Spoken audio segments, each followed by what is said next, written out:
යාළුවනේ මම අද ඔයාලට අරගෙන ආවේ වියලි පරිසරයේ වැඩෙන ශාක පහසුවෙන් මතක තබා ගන්නේ කොහොමද කියලා. බුරුත කර දියුල් වීර අන්දර පතක් කෙර මිනියා මයිල කළුවර නෙරෙන්චි පළු මසම් බෝගන් විලා මේතුරු වියලි පරිසරයේ වැඩෙන ශාක සුමිතුර. අපි බලමු මේ කවියේ තේරුම.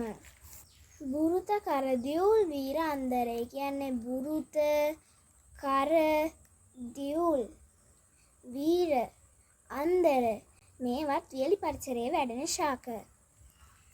පතොක් එර මිනියා මයිල කළුවර ඒ කියන්නේ පතොක් එර මිනියා මයිල කළුවර මේවත් වියලි පරිසරයේ වැඩෙන ශාක.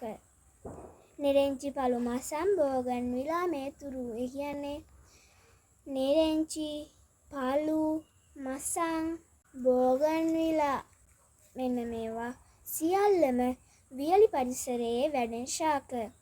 මෙන්න මේ විදිහට තමයි වියලි පරිසරයේ වැඩෙන ශාක පහසුවෙන් ලෙහෙසියෙන් මතක තබා ගන්නේ.